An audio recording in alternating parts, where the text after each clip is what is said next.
So, purihin po ang Panginoon. Magandang umaga po sa inyong lahat. Tayo po ay nasa pangatlong series o sequel ng pag-aaral patungkol po sa bayang Israel. Noong nakaraang linggo, tinalakay natin yung parable. Isang parable of the wicked tenants. Pinakita doon sa may parable na yon yung kung papaano ang Israel ay yung inangkin nila yung parable po ito, no? Talinghaga. Ang Diyos ay parang isinalarawan niya kung papaano sila tinawag. Parang ang Diyos ay nagtayo ng isang vineyard at nilagyan niya ito ng bakod. Pagkatapos, ipinagkatiwala niya sa mga vine growers, and then pumunta siya ng malayo. And then, nung pagkatapos nun, nung time na ng harvest, sinugo ng may-ari ng vineyard yung kanyang servant para kunin yung kanyang portion. Pero yung mga vine growers ay hindi nila ito binigay, bagkus ang ginawa nila, tinorture nila, yung ministrate nila yung lahat ng mga servants na pinadala ng may-ari, which is the prophets, no, sa history. At yung iba pinagpapatay ng Israel. Until such time na yung anak na mismo ang pinadala, si Jesus Christ na. Ang ginawa nila, pinapatay nila yung anak. Okay, so ipinakita doon sa may parable kung papaano ang attitude ng bayang Israel sa Panginoon. Ipinakita doon yung rejection nila sa kanilang hari, yung rejection nila sa kingdom, rejection nila sa gospel. So ngayon, at because dahil sa kanilang rejection, sinabi ng Panginoon na i-destroy ko yung itong bayan na ito. At yung kingdom ay ibibigay niya na sa iba, na kung sino yung magbibigay ng bunga sa kanya. So yun yung malinaw na message sa may parable. So ngayon, nung last week naman, tinalakay natin yung sino ba talaga ang totoong bayan ng Diyos. Sino ba talaga ang Israel? At nakita natin yun sa napakaraming discussions natin nung last week. At ngayon naman, ipagpapatuloy natin ito. Yung salitang Holy Nation. So, ang pagkakalam kasi ng marami, magpahanggang ngayon, ang chosen nation ay still ang bayang Israel. At ito po ay isang malaking pagkakamali. Kasi kulang sa pag-aaral ng salita ng Panginoon. So nakita ninyo yung ating mga dinidiscuss, ang daming verses may Bible patungkol doon sa na ang kingdom talaga inialis na ng Diyos sa bayang Israel because of their unbelief. At ngayon, ibinigay na ito sa mga Gentiles na magpo-produce ng fruit. Ngayon, mga kapatid, bago tayo magpatuloy, unawain ninyo and take warning. Sabi nga ni Apostle Paul sa Romans 9, up 11, kung yung sarili niya ng bayan, pinutol niya, at tayo na mga wild olive tree, branches, iniugpong, sabi ni Apostle Paul, ang warning ni Apostle Paul sa atin, huwag kayong maging palalo. Kasi hindi kayo yung original na branch. At ang sinabi pa ni Apostle Paul, you do not support the root, but the root supports you. Okay? Warning ito sa atin. Ang Diyos, hinanapan niya ng bunga yung sarili niyang bayan. Nag-fail because of unbelief and disobedience. Ngayon, ibinigay sa atin yung kingdom. Do you think ang Diyos hindi siya maghahanap ng bunga? Hanapan niya tayo ng bunga. Mga kapatid, intindihin ninyo, ang Diyos ay seryoso siya sa panawagan sa atin. Nais talaga ng Diyos na dalhin niya tayo sa presensya niya. Ang tanong dito, kayo ba kapatid, talaga bang gusto ninyo sa presensya ng Diyos? Gusto niyo ba talaga sa presensya ng Diyos? Ilagay natin sa ganitong konteksto. Kasi for example, ang Sabat. Alam niyo ba ang Sabat, kaya nilikha yan ng Panginoon? Sabi niya, 7 days kayo magtatrabaho, at sa ikapitong araw magpapahinga kayo. So, ibig sabihin, pag wala kayo doon sa kapahingaan ng Diyos, meron ka bang kapahingaan sa labas? Kahit nagpapahinga ka sa bahay nyo, sa tingin mo may kapayapaan ka doon. Ang araw ng Sabat ay sinet ng Panginoon para pagpalain niya tayo. Pero pag wala ka doon sa Sabat ng Panginoon, may pagpapala bang darating sa'yo, kahit nagtatrabaho ka. Pag-isipan niyo po yan, kapatid. Ang Diyos, kung papaano ang Israel, pinipilit niya na kubkubin sila sa ilalim ng kanyang pakpak. Kung tayo, ayaw din natin magpakubkub sa Panginoon, saan ka pupulutin? Kung patuloy mo pa rin gagawin yung gusto mo, alam niyo ba kung ano talagang Sabbath breaking? Sinabi yan sa Isaiah. Ang Sabbath breaking ganito. You are profaning my Sabbath, sabi ng Panginoon, by doing your own pleasure on my holy day. Ikaw pa rin ang nasusunod. Ikaw pa rin. You are doing your own pleasure. Dadalo ka lang ng Sunday kapag wala kang, may extra time ka lang. Minsan kung may problema ka lang. Minsan kung may sakit ka, saka lang dadalo.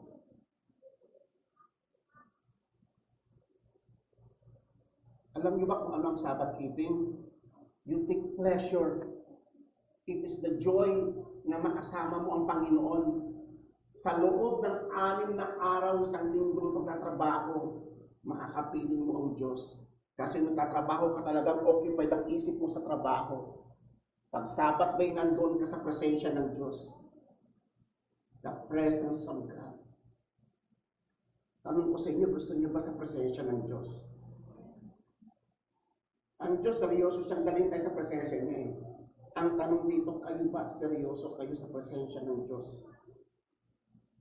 Kung dito pa lamang hindi na kayo comfortable sa presence ng Diyos, how much more doon sa langit?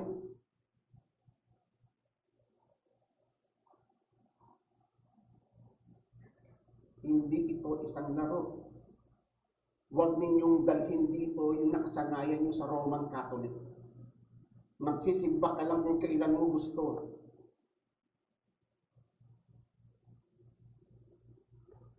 Isipin nyo tinawag tayo ng Panginoon.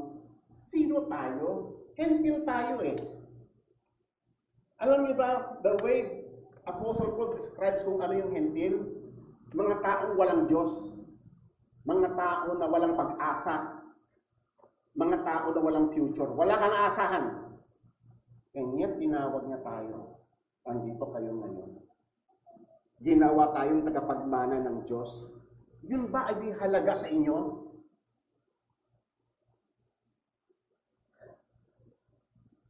Kaya nga mga kapatid, maging seryoso tayo. Itong topic natin, hindi lang ito isang basta topic lang, no? Learn from the history. Learn from the lessons of Israel. Sila itinawag ng Panginoon na chosen nation, pinili ng Diyos sa karamihan for a purpose. Kaya sila pinili ng Panginoon ay dahil may ipapagawa ang Diyos. Ang bayan na pinili niya ay i-represent ang Diyos sa mundo. Yan ang trabaho natin. We are representing God to the world. Kung saan ka naroroon. Ikaw man ay farmer, ikaw man ay policeman, ikaw man ay government worker, ikaw man ay sa private sector, ikaw man ay isang contractor, ikaw man ay cook, we represent God in this world. Ipapakita natin sa ating buhay na merong Diyos at kung ano yung pag-asa na meron tayo sa Diyos na yan. Nireject ni God yung kanyang sariling bayan, yung kanyang chosen nation. Ibinigay sa akin. Ngayon, tinawag na tayong chosen nation ngayon. Kabilang na tayo sa chosen nation. Kabilang na tayo sa Commonwealth ng Israel. Tagapagmana na tayo. Yan yung mga katotohanan sinasabi ng Ebanghelyo. Ngayon, kapatid, seryoso ka ba? Learn from the mistakes of Israel. Do not repeat it. Maging seryoso ka, kapatid. Read your Bible. Ngayon, bakit naging bayan? No? Balikan muna natin ang Israel. Kasi sila yung unang-unang chosen nation. Bakit ba sila pinili ng Diyos as chosen nation? Ang daming bansa. And yet sila, napaka-special. Ang Israel ba ay mayroon bang something special sa kanila kaya sila pinili ng Panginoon? Tulad natin ng mga hentil, is there something special in us kaya tayo tinawag ng Diyos? It is because of the mercy of God. It's not about us. It's about God na pumili. Pero ang Diyos na ito may requirement siya eh. May requirement ang Diyos. I-break ninyo yung nakasanayan ninyo sa Roman Catholic na pupunta na kayo ng church every Sunday. At kapag ang feeling nyo, pag nasa church na kayo, you feel okay ka na perform mo na yung duty mo. Wrong. Maling-mali ka, kapatid. Hindi ganyan. Bahagi lang yung ating pagdalo. Mahalaga yan. Pero may ipapagawa ang Diyos sa atin. Ngayon, makikita nyo yung kung ano yung papaano hinirang ng Diyos ang bayang Israel, ganun din tayo, kapatid. Inilipat lang eh. Ang sabi ng Panginoon sa may parable, ibibigay ko yung kaharian sa mga bansa na magbubunga. That will produce fruit. Tayo yun. Okay? Pero learn from their calling. Listen sa statement na ito ng Panginoon.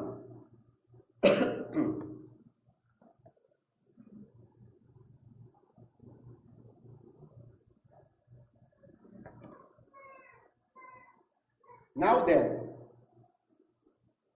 if you will indeed obey my voice and keep my covenant, then you shall be my own possession among all the peoples of the earth. Ikaw ay maging special treasure ko, sabi ng Diyos. For all the earth is mine. And you shall be a kingdom of priests and a holy nation. These are the words that you shall speak to the son of Israel. Anong tagpo ito, mga kapatid? Ito pong tagpo na ito sa Exodus chapter 19, ito ay yung historical account ng Israel. Ito yung time na kung saan katatapos lang nilang hanguin from the land of Egypt, from slavery.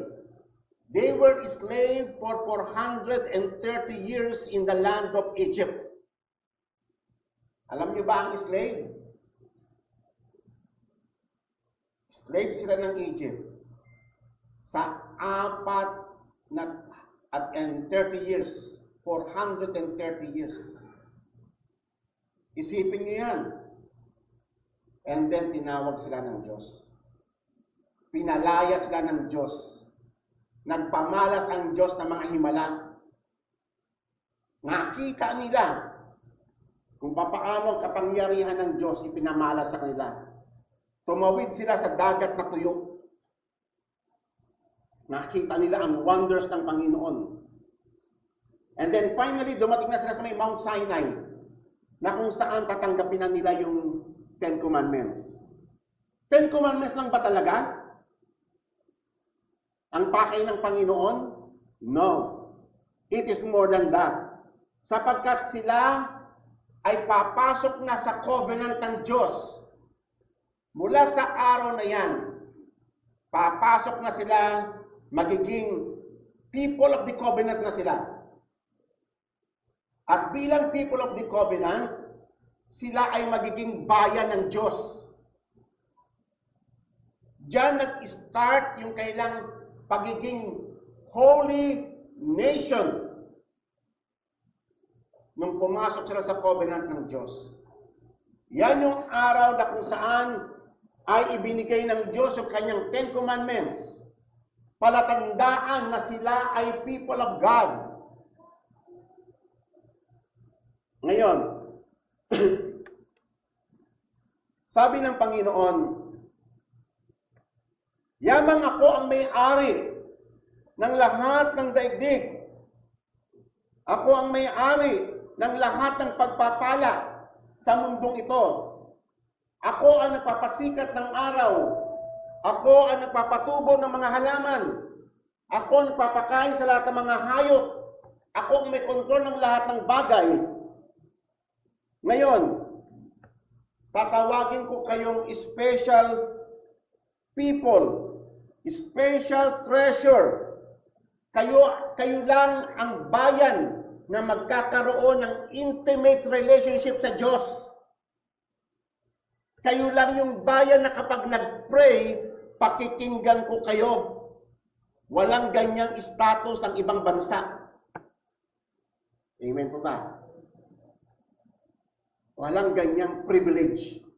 It is a privilege for the people of God to pray sapagkat ang tenga ng Panginoon ay open sa atin. Inoffer lang yan ng Diyos sa kanyang sariling bayan. At sinabi ng Panginoon, pagpapalain ko kayo. Kayo lang, kayong bansang pinili ko, ang pagpapalain ko. At lahat ng mga tao na pagpapalain kayo, pagpapalain ko rin. Pero yung susumpain kayo at sasaktan kayo, ako ang kakalabanin nila. Sabi ng Panginoong Yesus. Kapag sinaktan nila kayo, para nilang hinihipo ang pupil ng aking mata, I will fight for you, sabi ng Panginoon. Dahil kayo ay special treasure ko. Wow!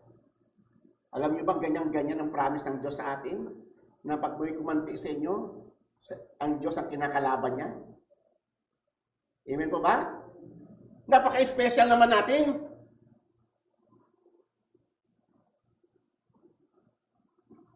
Napaka-special natin. Ngayon, sabi ng Panginoon, pangalawa, gagawin kong kayong kingdom of priests. Anong ibig sabihin nun? Kayo lang yung bansa na privilege na maglilingkod sa aking kabanalan. Kayo lang ang tuturuan ko paano ko i-approach in holiness. Ang mga bansa, they don't know that. At kayo, dahil kayo ay matuturuan ng aking kabanalan at katuwiran, kayo ang magiging representative ko sa mundong ito. Kayo ang gagamitin kong instrumento para i-reconcile ang mundong ito pabalik sa akin. Wow! Napaka-special naman! Think about that, kapatid. The same din ang promise sa atin. Inilipat lang. Pangatlo, kayo ay magiging holy nation sapagkat papabanalin ko kayo. Ise-set apart ko kayo sa mga pagan na mga bansa. Magkakaroon kayo ng heavenly culture. Iba ang inyong mga tradition. Iba ang inyong kalakaran sa buhay. Iba ang inyong morality.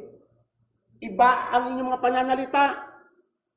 And you will become a people of understanding and a people of wisdom dahil sa may kautusan na ibibigay ko sa inyo. Masiset apart kayo sa iba. Kayo ay para lang sa akin. Wow! Gusto niyo ba yon?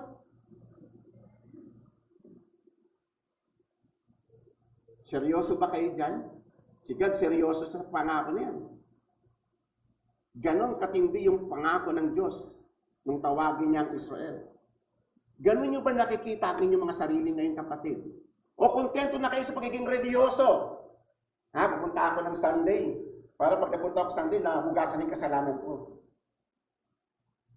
Di ba ganyan-ganyan yung mag-isip yung ba mga taong religyoso?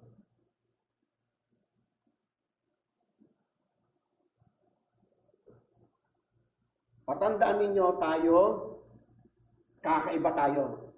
Tawag na sa atin peculiar people. Distinct. Tayo lang yung mga tao na tinuruan ng Diyos na magpatawad. Tayo lang yung mga tao na tinuruan ng Diyos na magsisi sa ating mga kasalanan. Ang mundo, kaya nila magsisi? No, I don't think so. Sapagkat ang mundo, tingnan niyo pag nakagawa ng kasalanan. Number 1, gagawa yan ng excuses sa kanyang kasalanan. Pangalawa, ididinay niya yan. Pangatlo, ipapasa niya sa iba. Hindi ako gumawa, siya yung gumawa nun. At ang mas worse pa doon, hindi ko ginawa yan.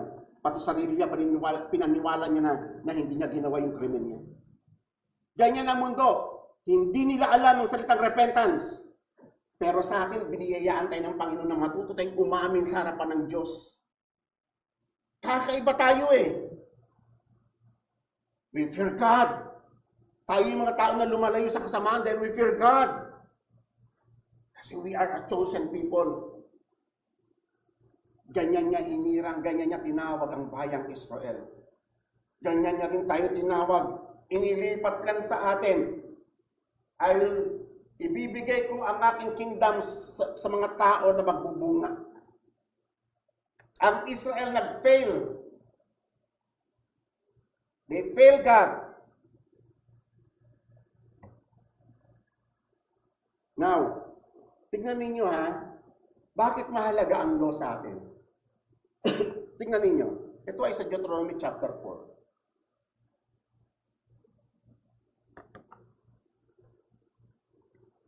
Sabi ng Panginoon, ang purpose kaya niya binigay ang law, bakit mahalaga ang law sa atin? Yung Biblia niya, napakahalaga niyan eh. Kung babasahin nyo lang yan, kapatid, kung talagang seryoso lang kayo sa faith, makikilala nyo ang Diyos dyan eh. At alam nyo ba ang implikasyon pag nakilala nyo ang Diyos? Pagpapalain kayo ng Diyos. Walang shortcut sa blessing. Walang shortcut. You have to read the Bible. You have to keep His words. Paniwalaan mo to, lakaran mo to, and the Lord will bless you. Tignan ninyo ang pagkakasabi sa Deuteronomy chapter 4. See, I have taught you decrees and laws, as the Lord my God commanded me, so that you may follow them in the land where you are entering to take possession. Yan ang gagamitin ninyo pag nandun na kayo sa land of promise. Yan na magiging kalakaran ninyo, ang magiging way of life na ninyo yung aking mga kautusan. Sabi ng Panginoon, observe it. Ipamuhay nyo yan. Observe them carefully, for this will show your wisdom and understanding to the nation who will hear about all these decrees and say, surely this great nation is a wise and understanding people. Alam nyo ba, supposedly mga kapatid, dapat nakikita yan ng tao sa paligid natin eh. Pag ikaw ba nagsasalita, nakikinig ba yung mga tao sa paligid mo? Nakakita ka ba nila ng karunungan? Sinasabi ni Pastor, parang pumapasok sa puso ko. Parang nabubuksan aking paningin. Ganun pala yun, ano? Ganun ba kayo magsalita? Na-amaze yung mga tao sa paligid ninyo? Kasi ikaw ay punong-puno ka ng karunungan ng Panginoon mula sa kanyang mga salita? Or wala kayong impact sa mundo? Wala lang, katulad lang din kayo ng mga co-employees ninyo, katulad lang kayo ng mga kapitbahay ninyo, katulad lang din kayo ng mga kamag-anak ninyo mag-isip. Is there any difference? Kasi ang totoong chosen nation, they are full of wisdom of God because they read the Bible. They read the words of God, the decrees of God. And they meditate it day and night. Take note, meditate. Minemeditate ang salita ng Diyos, hindi mo lang siyang binabasang parang comics. You contemplate its implications. Ganyan ang mangyayari pag binabasa mo ang Bible. Ganyan ang mangyayari sa mga anak mo. Magiging mga matatalino sila mga tao. Sapagkat ang kailang kaalaman ay meron sa Diyos. Nakakalungkot, ang daming tatay irresponsable. Hindi nagbabasa ng Bible. Ano tuturo mo sa anak mo?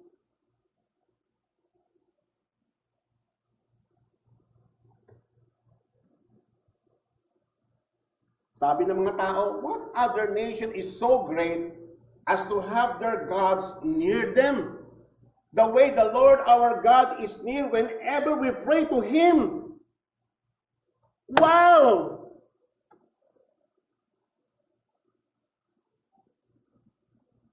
Ganun ba, kapatid? Nakikita niyo ba si God? Kung talagang chosen nation kayo, ang taingan ng Panginoon ay open sa inyo. Sapagkat ang Diyos ay napakalapit sa atin. Walang ganyang privilege sa mga tao sa labas. Amen. O hindi na tayo nagpe-pray. Because we don't care. Basta malaga sa akin kung dalaw ng Sunday. Kung kailan ko gusto. And what other nation is so great as to have such righteous decrees and laws as this body of laws I am setting before you today? Alam nyo ba, pag kayo ay pinapahalaga ninyo sa ng Panginoon, kabilang ka sa great nation. It is the book of wisdom and understanding. It will guide you sa mundong ito na napakadilim. Sinabi nga yun sa Psalms 119, Thy word is a lamp unto my feet and a light unto my path. Napakadilim ng mundo. Kung hindi ka nababasa ng Bible, madadupilas ka lang sa mundo. And then finally, sabi ni Moses, only be careful and watch yourselves closely so that you do not forget these things. Huwag niyo kakalimutan, kapatid, kung bakit hinira ng Diyos ang Israel. Huwag niyong kakalimutan, kapatid, kung bakit kayo ibinilang ng Diyos bagamat hindi tayo karapat-dapat. Huwag niyong kakalimutan yan. Watch yourselves closely and be careful. Your eyes have seen, or let them sleep from your heart. As long as you live, huwag na huwag din niyo kakalimutan sa halip. Lagi niyong ituturo sa inyong mga anak, from generation to generation. Sino ang kausap ng Diyos dito? Yung mga tatay at nanay. Ituturo ninyo sa mga anak ninyo, anak, tayo ay chosen generation. We are a holy people. Meron binigay ng Diyos ang kanyang kautusan. We have to meditate it day and night sapagkat nandito ang ating future. Wala sa inyong mga lakas. Wala sa inyong mga dulong. Nasa Diyos na nangako. Because we are the people of the covenant. Mapalad yung mga magulang na seryoso sa faith. Faithfully yung mga anak nila, pinapalaki nila sa Panginoon. Mapalad yung mga magulang na yan. They will be rewarded. Pero yung mga magulang na wala silang pakialam, huwag kang mag-expect. Sapagkat hindi ka sasamahan ng Panginoon. You will not succeed in this life.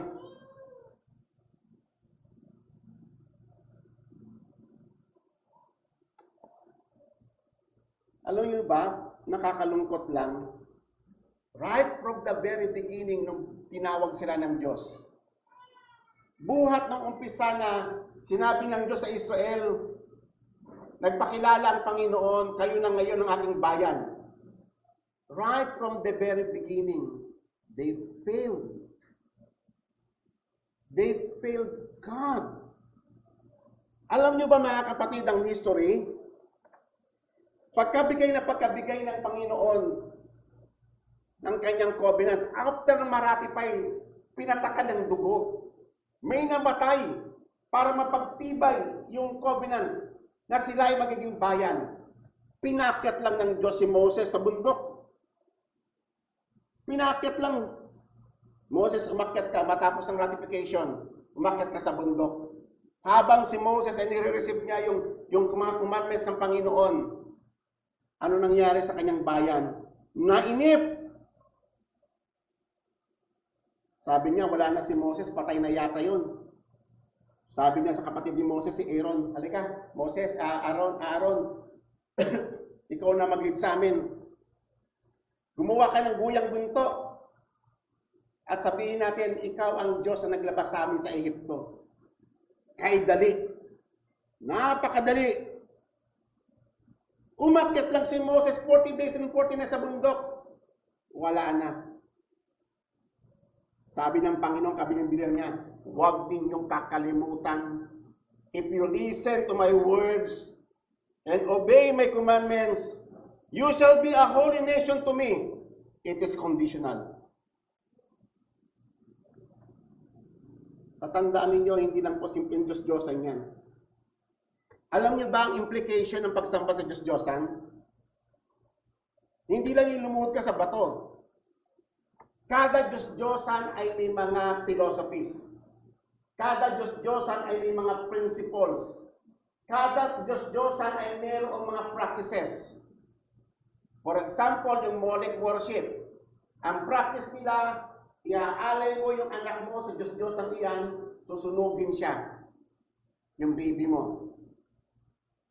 Bawat Diyos-Diyosan may mga requirements yan. Kunyari, ang napasok mong religion ay yung mga occult witchcraft. Magiging ganun din. Kunyari, yung religion at yung Diyos-Diyosan, nagre-require siya ng prostitution, nagre-require siya ng sexual intercourse. May mga ganyang mga history. It was recorded, even the Bible recorded yan. Hindi lang basta Diyos-Diyosan yan. Kaya galit na galit ang Diyos sa mga Diyos-Diyosan. Ngayon, sabi ng galit na galit ang Diyos, kabibigay pa lang. Kapipili ka, ka-announce ko pa lang sila na you are a chosen nation. Tapos sabi in-inform ni God si Moses, Moses, bumaba ka na. Sapagkat yung taong nilabas mo sa Egypt, they have corrupted themselves. They have been quick to turn away from what I commanded them and have made themselves an idol cast in the shape of a calf.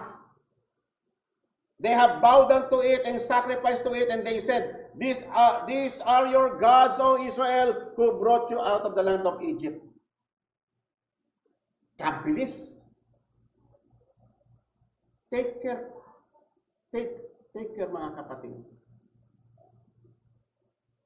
Watch yourselves. Ang puso ng tao ay pabrika ng Diyos-Diyosan. You can create your own idol easily. Trabaho mo, pwede mong gawin Diyos-Diyosan yan. Anak mo, pwede mong gawin Diyos-Diyosan yan. Asawa mo, pwede mo gawin Diyos-Diyosan yan. Pamilya mo, ginagawa mong Diyos-Diyosan yan.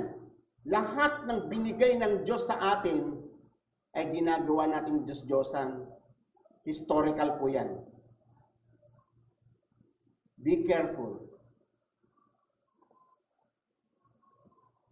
I have seen these people, sabi ng Diyos kay Moses. The Lord said to Moses, they are a stiff-necked people. Matitigas ang mga ulo ng mga yan.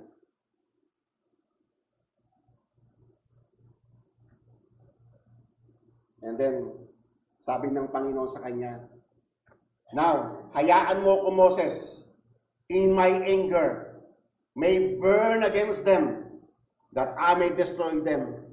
Then I will make you a great nation. Biruin mo, no? Si God na tumawag sa kanila, ang Diyos na nakakakita ng future, alam niya right from the very beginning, failure ang Israel.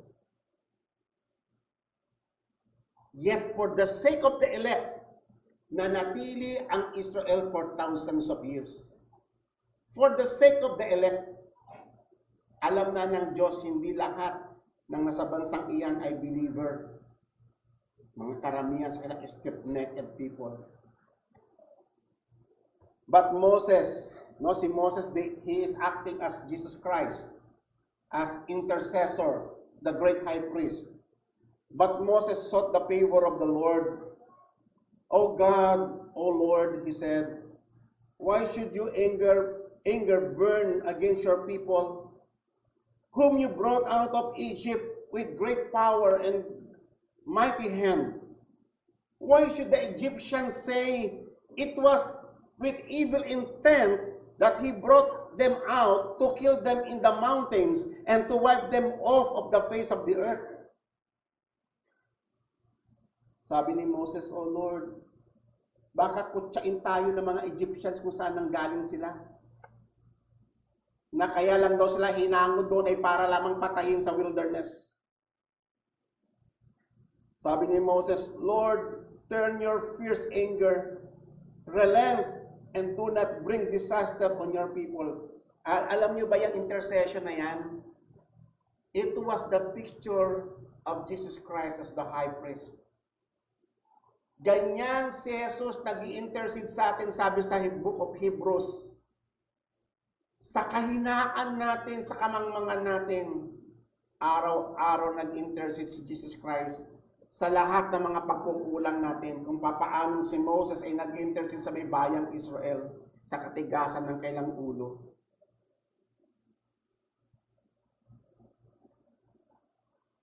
Remember your servant Abraham, Isaac, and Israel, to whom you swore by your own self, I will make your descendants as numerous as the stars in the sky.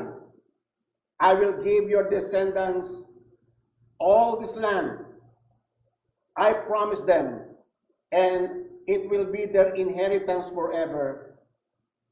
And because of the intercession of Moses, then the Lord relented and did not bring on his people the disaster he had threatened. Amen? Salamat sa Panginoong Yesus. Alang-alang sa Kanya.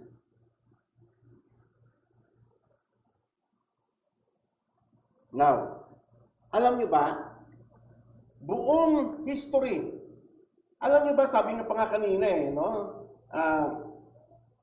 Alam niyo ba, yung buong 40 years wilderness nila, kung nabasa niyo sa Exodus, sa Book of Numbers and Deuteronomy,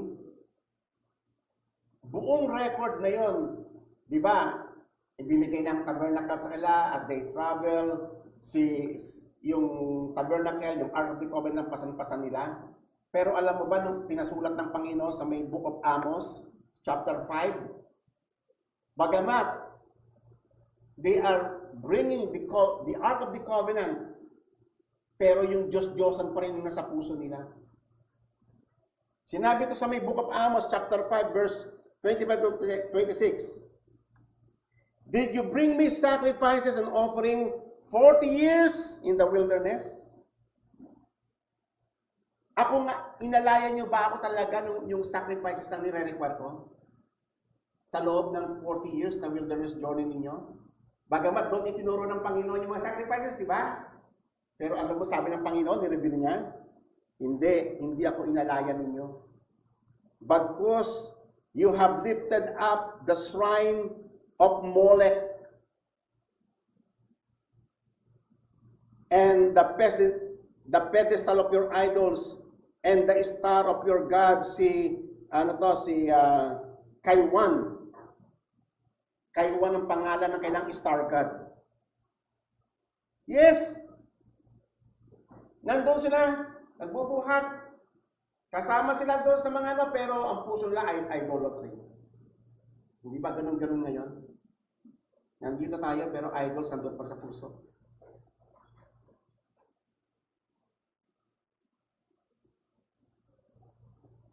Tayo pa rin nasusunod. We're still doing our own pleasure on that Sabbath day ng Panginoon. In the holy day of God, ikaw pa rin ang nasusunod. Ayaw mo pa rin talaga sa presensya ng Diyos. Kadami nating dahilan. Kasi pastor, kaya ako din nakababasa ng Bible kasi wala akong salamin. O nung nagkasalamin na, nagbabasa ka ng Bible. Lord, kasi wala kasi akong trabaho, wala akong pamasay papunta ng church. Nung nagkatrabaho ka na, pupunta ka na pa ng church. Ang daming alibay. Lord, kasi may labada kasi nung time yun, kaya daw nakadalo ng gawain eh. O ngayon may katulong ka na, dumadalo ka na ba ng church? Gusto niyo ba talaga sa presensya ng Diyos? Gusto niyo ba talagang manahin yung mga pangako ng Panginoon? Ikaw pa rin ba talaga nasusunod? You still doing whatever you please in the holy day of the Lord.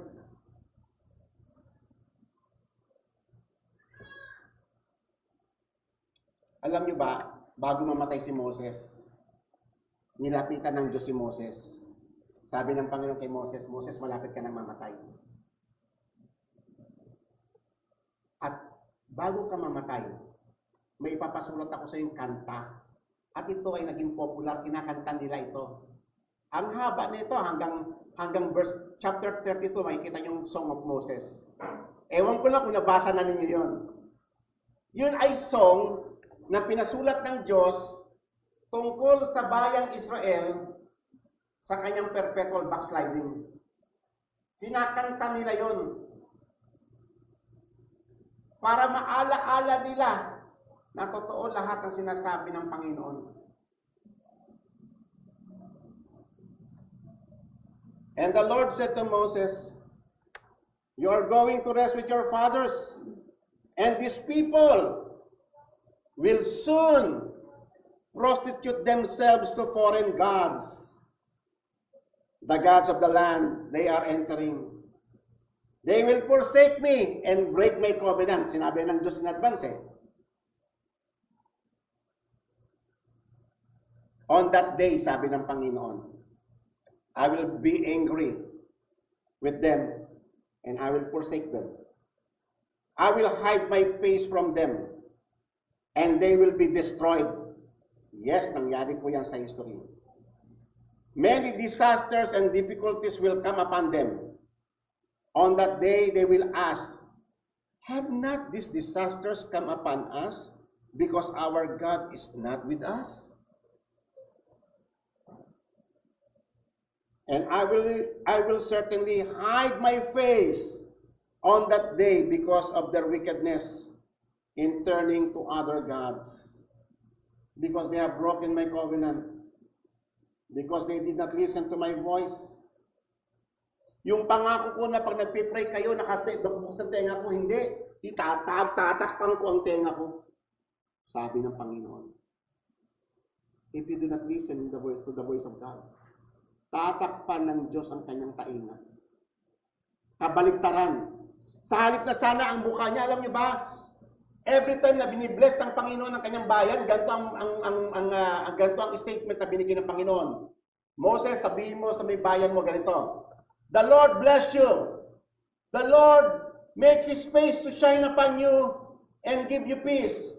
The Lord turn His face to you and be gracious to you. Yun mo yung nasasabihin ng Panginoon. Tapos pag yung nag-disobey ka, sabi ng Panginoon, ilalayo niya yung mukha niya sa iyo. Hindi mo makikita yung liwanag ng mukha ng Diyos. Because you break the covenant of God. You did not listen to His instruction. Hindi mo binibigyan ng halaga ang salita ng Diyos. You didn't even care to open the Bible. Hindi mo man lang ito pinagtyagang ituro sa mga anak.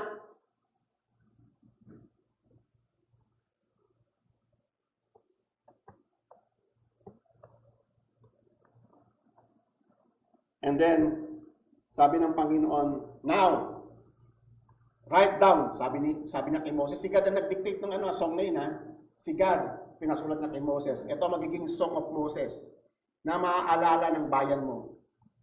Now, write this down for yourselves, this song, and teach it to the Israelites, and have them sing. Pakantahin mo ito sa kanila. Para over and over, tuwing kinakanta nila ito, makikita nila yung stubbornness nila.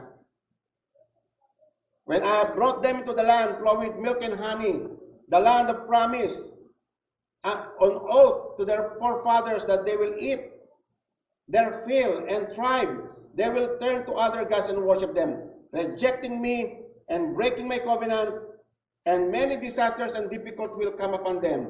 This song, kakaibang kanta, no? Wala kasi tayong kantang ganyan, puro blessing yung kanta natin eh. Walang kanta ng judgment ng Diyos eh. Yan ang problema sa mga tagapagturo. Pero si God mismo nagpasulat ng kanta about His impending judgment sa mga lawbreakers. This song will testify against them because it will not be forgotten by their descendants. I know that they are disposed to do even before I bring them into the land I promised them on oath. After Moses finished writing in a book the words of this law from beginning to end, he gave this commandment to the Levites who carried the Ark of the Covenant. Take this book of the law and place it inside the covenant of the Lord your God. There it will remain as a witness against you. For I know, sabi ng Panginoon, how rebellious and stiff-necked you are. Hindi ba? Rebellious tayo. Stiff-necked people. Ikaw ang gumagawa ng sarili mong batas eh. Gusto mo si God? Alam niyo ba ang Diyos-Diyosan? Ano ang isang implication ng Diyos-Diyosan ganito? Gagawa ka ng Diyos-Diyosan na ikaw ang magdidictate ng kung anong gusto mo sa Diyos-Diyosan na yon. Oo, wala kang rebulto. Wala kang rebulto, pero meron kang Diyos-Diyosan na ginawa sa puso mo. Ako no. Pupunta lang ako ng Sunday kung ano lang kung okay lang ako. Yan, Diyos-Diyosan yan. Gumagawa ka, nagdidictate ka ng rules mo. Tatandaan nyo, ang philosophy behind Diyos-Diyosan, ikaw ang nasusunod. You dictate the terms sa Diyos-Diyosan. That is idolatry. Hindi ba, mga kapatid? So, I know how rebellious and stiff-necked you are. If you have been rebellious against the Lord while I am still alive with you, how much more will you rebel after I die? Kung ngayon pa lamang, sabi nga ni Moses, sa loob ng 40 years, ito ay 40 years na lumipas after nung pinasulat itong song na ito. Buhat nung hinango sila. Nung ibinigay yung kanina yung sa may Exodus 19, ito ay Deuteronomy 31 na to. Matandang-matanda na si Moses. 120 years old na siya. Kasi 80 years old sila nung lumabas sila eh. Si Moses 80 years old. 120, after 40 years na po ito. Mamamatay na si Moses. Sabi ni Moses, kung nung buhay nga ako, rebellious na kayo eh. How much more kung ako'y namatay na? Totoo ba yun? Yes. Alam niyo ba, nung namatay na si Moses, namatay na yung generation ni Joshua, alam niyo ba yung Book of Judges? It was a record, a testimony. Totoo na akong sinabi rito. Perpetual backsliding. Kaya binigay sila ng Diyos sa mga enemy. Pinarusahan sila ng Panginoon. Eto. And then, punta na po tayo doon sa may song. Kasi napakahaba ng song, verse hanggang 35. Kumuha na ako ng ilang verses. And they acted corruptly. Ito sa may verse 5, Kumuha na ako ng ilan lang. Ito yung actual na kanta. They have acted corruptly toward him. To their shame, they are no longer his children. Sa song pa lang, sinabi na ng Panginoon, dinisown na sila. Hindi na sila mga anak ko. Kasi nakita na ng Diyos yung stubbornness nila. But warped and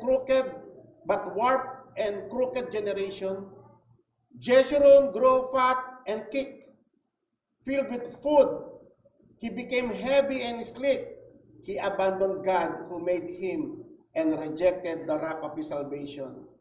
They made him jealous with their foreign gods and angered with the detestable idols, and they sacrificed to demons. So ang Diyos-Diyosan pala, sacrifice to demons, which are not gods, gods they have not known, gods that recently appeared, gods of your father who did not fear. And then last, you deserted the rock who fathered you. You forget the God who gave you birth. They made me jealous by what is not God, and angered me with their worthless idols. And then finally, sinabi ng Diyos, they are a nation without sense. Kanina, di ba, yung totoong chosen nation, papahalagahan niya yung salita ng Panginoon at tatawagin silang a people of understanding and wisdom, di ba? But because of idolatry, they are a people without sense. There is no discernment in them.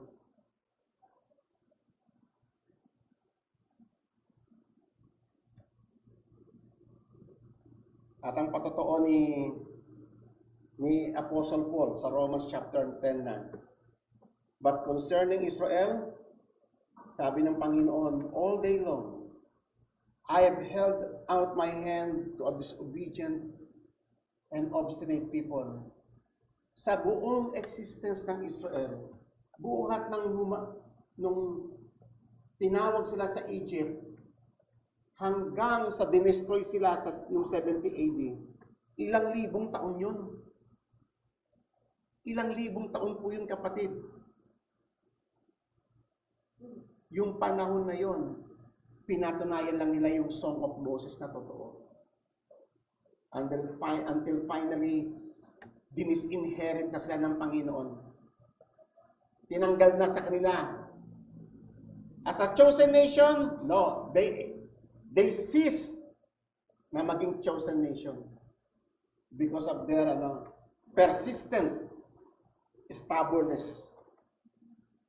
Kaya nga sinabi ng Panginoon, the kingdom of God will be taken away from you and given to a people producing fruit. Amen? Kayo na ba ngayon ang chosen nation? Kayo na ba ngayon ang chosen nation? Kayo na ba ang holy nation ngayon? Sa biyaya ng Diyos, sa tulong ng Espiritu Santo, magbe-bear fruit tayo. Mahalin niyo ang kanyang salita. Katakutan niyo ang Diyos. Kasi pagpapalain ng Diyos, pati saring lahi ninyo eh. Napakagandang privilege yun. Siya magiging Diyos mo. Sasabihin ng Diyos, I will be your God and you will be my people. And whenever you pray, I will listen to you. Gusto niyo ba yun, kapatid? Be serious about faith. Ang sabi pa ng Panginoon, i-exhort ko kayo sa lahat ng mga bansa. Ginawa niya yan sa bayang Israel eh.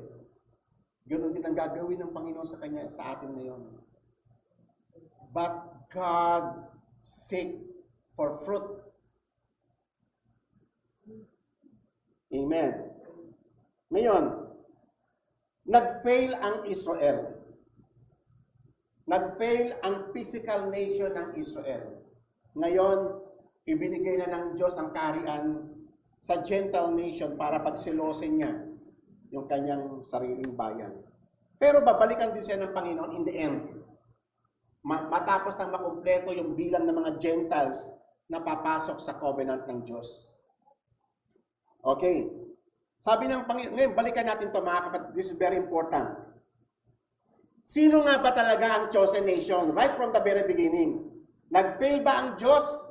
Kasi right from the very beginning, nakita naman ninyo, sinabi ng Diyos, etong taong ito, mga rebellious talaga ito eh. Nag-fail ba ang Diyos sa pangako niya kay Abraham na mula sa iyong binhi, ikaw ay magiging bansa? Nag-fail ba yon? Hindi. Hindi nag-fail. Kasi all throughout history, ay nag-iiwan lagi si God ng remnant. Merong remnant. Kakaunti. Sabi nga kinote pa nga doon ni Apostle Paul yung account ni Elisha. Lord, ako na lang mag-isa, pinagpapatay na nila lahat ng propeta. Sino may sabi sa'yo, nag-isa ko na lang? May naka-reserve akong 500 na hindi lumulod sa Diyos-Diyosan. Meron. Merong mga remnants. Amen? Ngayon, tignan natin, sino nga ba talaga yung chosen nation? Sino ba talaga yan? Kasi ang linaw nun, no? Hindi lahat ng nasa bayang Israel, hindi lahat ng biological children ni Abraham ay talagang Israel. Hindi lahat yung chosen. Karamihan doon, disobedient. Ngayon, ang sabi ng Panginoon, balikan natin yung Exodus 22 kung saan kausap ng Diyos si Abraham. Nangako siya na gagawin siyang bansa. Listen, indeed, I will greatly bless you and I will greatly multiply your seed. Marunong ba kayo sa grammar? Yung seed ba singular, plural? Ha? Singular. Yan, ano? Seed. Hindi seed sa seed. Ang kausap niya, singular. I will greatly multiply your seed as the stars of the heavens, as the sand which is on the seashore. Your seed, yung nag-iisang seed na yon, shall possess the gate of their enemies. And in your seed, singularly, all the nations of the earth will be blessed because you have obeyed my voice. Sino yung seed na yon? Yung bansang Israel? Disobedient nga sila eh. Sino yon? Pinaliwanag yan ni Apostle Paul. Ito po ay Galatian na ito, New Testament na ito. Kanina, Genesis yun, 22, yung actual account na kinakausap ng Diyos sa Abraham. After thousands of years, nung dumating na si Jesus Christ, pinaliwanag ni Apostle Paul kung sino yung seed na yon. Sabi ni Apostle Paul, even though it is not man's covenant. So bagamat ito, yung covenant na ito, no? Yung covenant ng Diyos kaila Moses, covenant yun eh. Pero yun ay earthly covenant. Kaya sabi rito, even though it is man's covenant, yet when it has been ratified, no one sets it aside or adds condition to it. Kahit na sa ano natin sa mga kontrata rito sa atin, di ba? Once na iyan ay napagtibay na yan, binding na yan. Hindi na pwedeng baguhin yan. Okay, yun ang pinag-uusapan. Now, the promises were spoken to Abraham and to his seed. He does not say, and to the seeds. Hindi yung bansang Israel mismo. Kasi disobedient nga yun eh. As referring to many, but rather to one. Sino yon? And to your seed, that is Christ. Oh, si Christ pala yung chosen nation.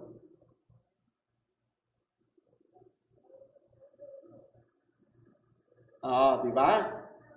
Ang linaw, ano? Kasi right from the very beginning, disobedient na talaga yung bayang Israel eh.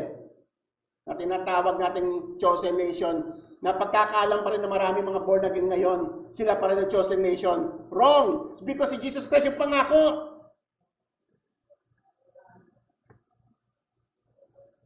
What I am saying is this.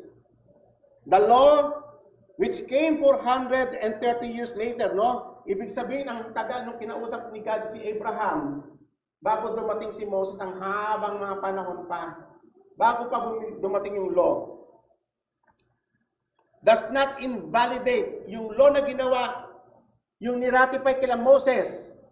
Hindi niya, bagamat 430 years ang pagitan ng dalawa, hindi kayang i-anal, pawalang bisa yung usapan kay Abraham 430 years later. Does not invalidate a covenant previously ratified by God so as to nullify the promise. Amen? Malinaw ba? But if the inheritance depends on the law, then it is no longer depends on the promise. Kasi kay Moses promise, yung kila Moses ay yung kila Abraham ay promise, yung kay is based upon the law, kaya nga conditional eh. Now, but God in His grace gave it to Abraham through a promise. Alam niyo ba mga kapatid, dahil si Jesus Christ yung promise, yung chosen na generation, dahil tayo connected tayo kay Christ, naging chosen nation tayo. Hindi tayo naging chosen nation because yung law ang nag-govern sa atin. It is because of the promise. Amen.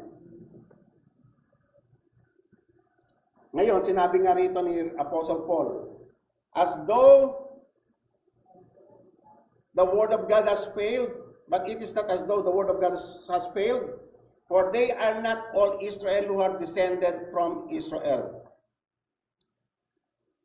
Nor they are children because they are Abraham's descendant, but through Isaac your descendants will be named. And it is not the children of the flesh who are the children of God, but the children of promise. Yan. Kaya tayo naging people of God dahil sa pangako ng Diyos kay Abraham. Amen. Sabi rito, you are all sons of God through faith in Christ Jesus. For all of you who were baptized into Christ have clothed yourselves with Christ. Kayong mga hentil, dahil sa inyong pakikipag-isa kay Kristo Jesus, dahil sa inyong pananalig sa Kanya, because you embrace yung Kanyang mga salita, at nagpabautismo kayo sa Kanya, you have clothed yourself with Christ. Ano yung implication yan? So ngayon, wala nang Jew, wala nang Greek, there is neither slave nor free man, neither there is male or female. Di ba naalala nyo noon ang kinakount lang, mga lalaki lang? O wala na yun, hindi na yun. Pag na kay Christ ka, lahat kayo tagapagmana ng Diyos. For you are all one in Jesus Christ. And if you belong to Christ, then you are Abraham descendants, heir. Wow! O, nakita yung laking biyaya, hindi po ba? Napakalaking biyaya na tayo naging chosen nation.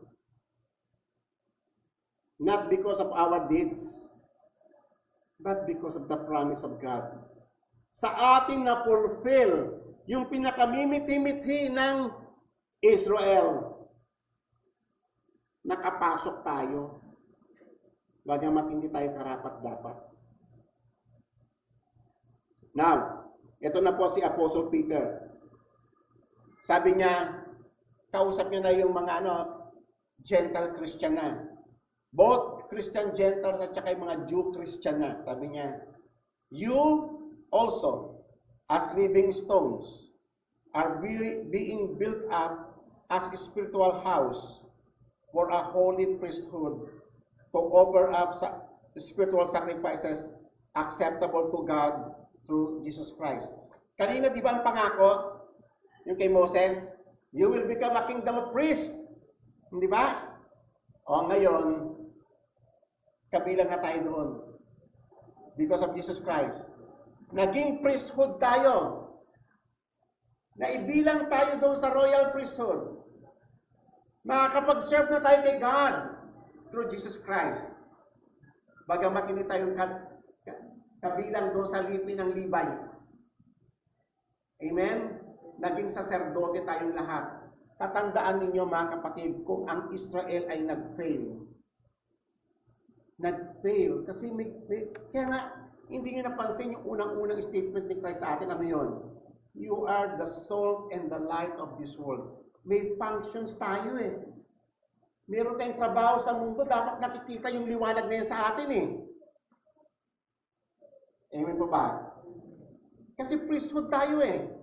Saserdote tayo. At alam nyo ba ang sabi sa Malakay, ang saserdote kung magsalita siya, nakikinig yung mga tao. Ngayon, kung walang salita ng Diyos sa inyo, kung hindi kayo mabasa ng Bible, ano matututunan ng tao sa inyo?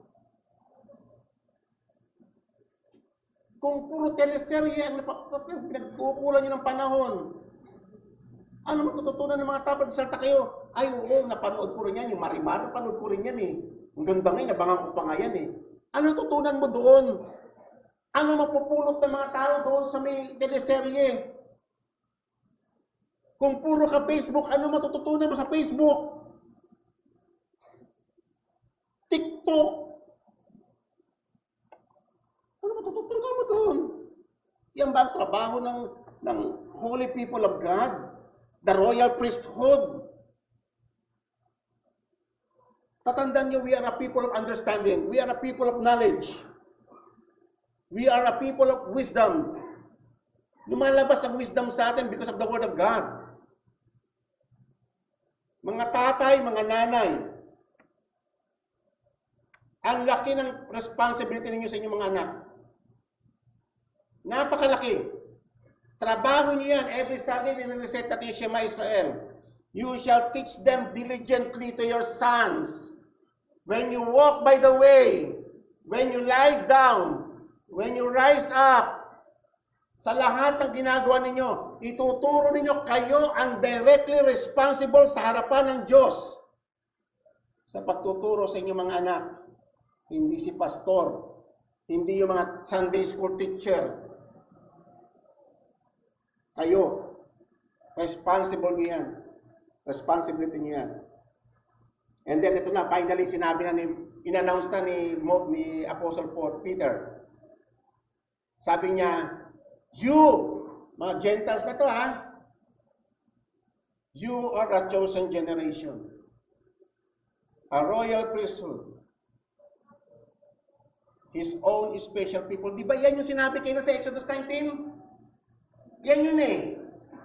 Pero ibang audience na, hindi na Israel. Yung mga Gentile believers na. Tayo na ang audience. Tayo na yung special people na kung saan ang mata ng Diyos nasa sa atin na. Yung tenga ng Diyos nasa sa atin na. Yung saklolo ng Diyos nasa sa atin na. A very present help in times of trouble. Amen. Kasi special treasure ka ng pa-special people of God ka.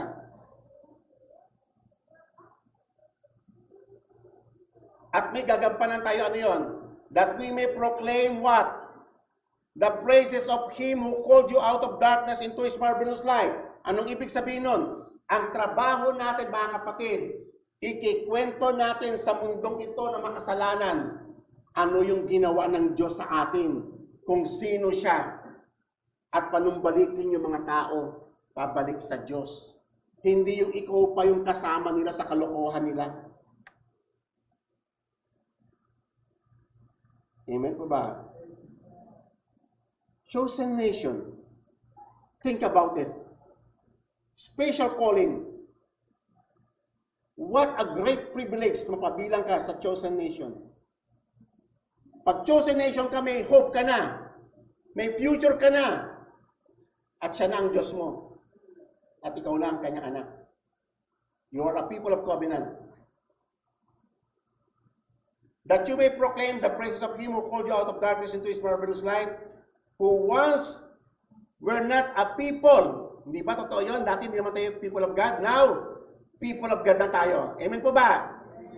Amen po ba? Masaya po ba kayo doon?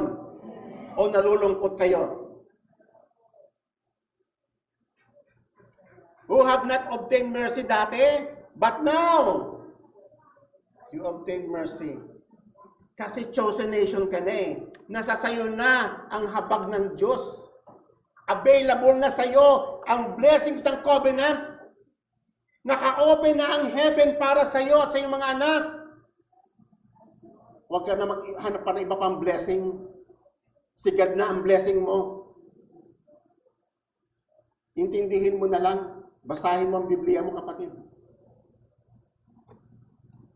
And then, tignan nyo ito. Magtatapos na po tayo. Nasa Revelation na po tayo.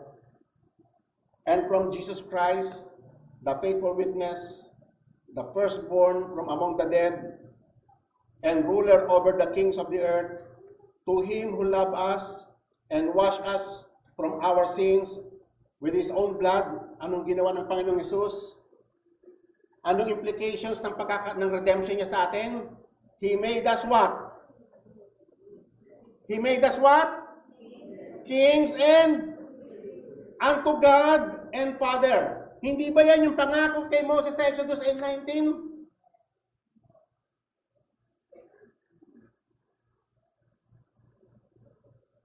To him be the glory and dominion forever and ever. Amen. Then finally, and they sang a new song, saying, Revelation chapter 5, you are worthy to take the scroll and to open its seal. Si Jesus po yung sinasamba nila dito. For you were slain and have redeemed to us and us to God by your blood out of every tribe and tongue and people and nation.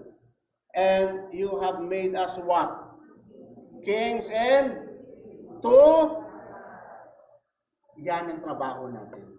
Yan na tayo ngayon. Hindi lang kayo tagadalo every Sunday.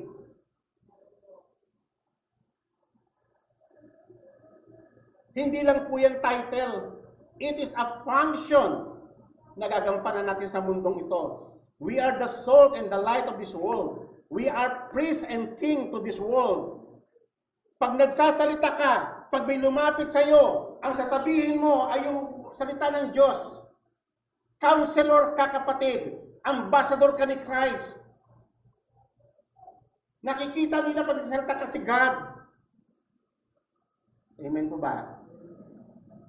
Ikaw ay good counselor. Ikaw ay righteous counselor kasi nasasayo ang salita ng Panginoon at nasasayo ang Espiritu ng Panginoon. At kung saan ka ba nagsasalita, kasama mo ang Espiritu ng Diyos. Siya ang magsasalita para sa iyo. May function tayo. We represent God. Amen. Purihin ng Panginoon. Tayong lahat ay tumayo. And let us pray. Hallelujah. Purihin ka, Ama, sa iyong kahanga-hangang mga panukala. Napakainam, napakaganda, O Lord. It is very, Lord, marvelous in our sight. Ang iyong disenyo, ang iyong mga ginawa, mga bagay, O Lord, na mahirap maunawaan ng ordinaryong tao. Ang pagkakahirang mo sa amin, Panginoon. Lord, salamat po. Nawa, Panginoon, matuto kami sa lessons ng Israel. Kung sila ay naging unfaithful sa iyong panawagan sa kanilang bilang holy nation, Lord, may you find us faithful, O Lord God. Lord, tulungan po kami na mag-function kami as salt and light in this world, as priest and king to this world. Lord, fill us with knowledge and wisdom and understanding. Lord, when we open the Bible, Lord, teach us. Turuan mo kami. Ipaunawa mo sa amin ang iyong mga salita. At ituro namin to from generation to generation so that our children may grow and worship you.